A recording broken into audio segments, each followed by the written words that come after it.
Grievous admits to Dooku that Maul's combined forces nearly defeated him, but that Maul has been crushed by this loss. Ordering a full retreat, the Black Sun, Pike, and Death Watch ships all flee.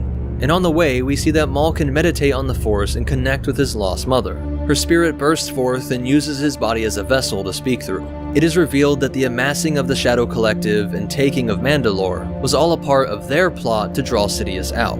They will trap him and finally defeat him on the homeworld from which Maul was stolen from all those years ago. But for now, they must assume Sidious let him escape, and they will first rally at Ord Mantell, where Black Sun has a stronghold. Once on world, Maul rallies the crime leaders and explains that though the CIS is immensely powerful, they are also stretched out across the galaxy, fighting the Clone Wars on countless fronts. We see that in secret, Dooku explains to Grievous that this witch mother is powerful enough to pose a threat to Sidious's plans. Maul points out where he wants the droids led for an ambush, and where the anti-aircraft defenses should be placed. While on the main landing pad, a shuttle reveals that Knight Brothers have come to help in the fight. Orbital bombardment begins with the fire from several Munificent-class, droid supply ships, and C-9979s in orbit. Once the city's defenses had been believed destroyed, the landing craft were sent in. Hordes of droids are met by Shadow Collective forces, while Dooku and the Magna Guards make their way to the main palace. In orbit, Grievous and his T-Series droids are ambushed by several squadrons of Commerce-class gauntlet fighters. While back in the palace, Dooku is met by the Knight Brothers. Hoping to cut the head off of the CIS invading force, Maul heads straight for the command ship, setting down on the Munificent and breaching its hull. Storming onto the bridge, Maul force pushes the droid crew into scrap metal, and puts the Darksaber right up to Grievous's cyborg throat, telling him to deactivate the droids or die. Though the battle droids did not require a signal to operate, an improvement made since that weakness was exposed during the Battle of Naboo, these droids do still contain an emergency shutoff that could only be issued by the top general. Just as the Shadow Collective was overwhelmed, the droids went limp, and as Dooku was killing the last of the Knight Brothers, these combined forces come to the rescue, turning the tables on the Count, who is now Maul's prisoner. Back on the CIS command ship, Maul calls to his mother. She praises him and assures Maul that next will come the capture of Darth Sidious himself. And on Coruscant, Palpatine is trying to use the reemergence of Maul to fill in the character of that rogue Sith that was manipulating the Clone Wars all along. The Supreme Chancellor says that the Jedi and Clone Army must do whatever they can to capture the Sith, and perhaps then there shall be peace. Kenobi and Tipley are chosen to search a Mandalorian supply depot near Ord Mantell. Meanwhile, Maul has his captives contact their lord, and he proudly shows off how he bested this replacement apprentice and his top general.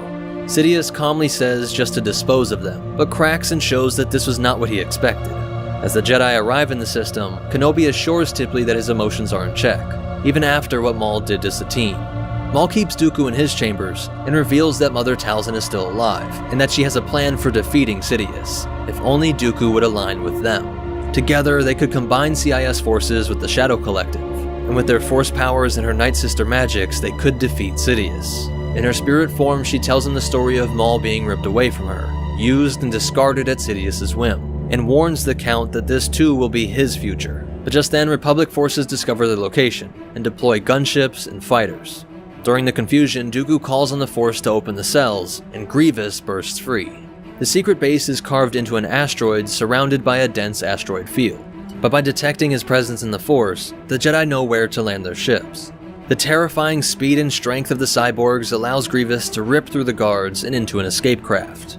And knowing that they will have to work together, Maul frees Dooku and gives him back his lightsaber. Mace Windu and Aayla Secura arrive with backup, and Dooku opens up with a volley of lightning. Secura is kicked by Maul, while Tipley is force-pulled into Dooku's blade.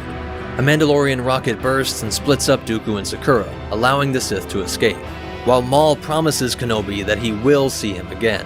When reports are made to the Chancellor, we see that Palpatine fears that his plans may very well have backfired this time. While in the cockpit of the Commerce, the Shadow Collective vents their fears that Maul has forgotten that their alliance was about profit and power, not revenge. But Maul knows that if Sidious is dead, he can become the galaxy's puppet master, and in a flash he has Dooku taken away, suspecting that their alliance was all part of his old master's plan. They then set down on Dathomir. Hauled into the Night Sister Temple, Maul calls forth to his mother, who starts exacting her own vengeance on Dooku. In orbit, the Scimitar is decloaked. Maul's old ship was secreted away by Sidious when he learned of his apprentice's failure on Naboo. All these years later, its stealth, surveillance, and jamming technology was still some of the best in the galaxy. The perfect way to rescue Grievous and make their way to this dark side magic imbued world. Mother Talzin starts draining Dooku's life force, and given enough time, she would be able to be made flesh once more. Maul savors this moment and leans in to tell his replacement that his mother had drained herself to restore Maul, back when she cleansed his mind and binded his legs. But she waited, ever patient, knowing that her son would bring her one strong in the Force, so that she could devour their life force and make herself reborn. But Sidious would make his reappearance to the Witch's Temple, the place where he had first met Talzin decades before. He tells Maul that he continues to miss the lesson being taught to him by the dark side, that only Sidious's plan shall govern the universe. As Maul confronts his old master, Dooku's body rises, possessed by the spirit of Mother Talzin. She attacks, but is repelled. Sidious knows he cannot toy with her. He pumps his full force into disarming and then shocking her into submission. Grievous and Maul are stunned by the duel between these masters of different dark side arts. And as Dooku's body falls, the Witch Mother rises fully formed through the power of her Night Sister magics. Maul force pushes Grievous out of the temple, while Talzin taunts the Sith Lord that stole her son.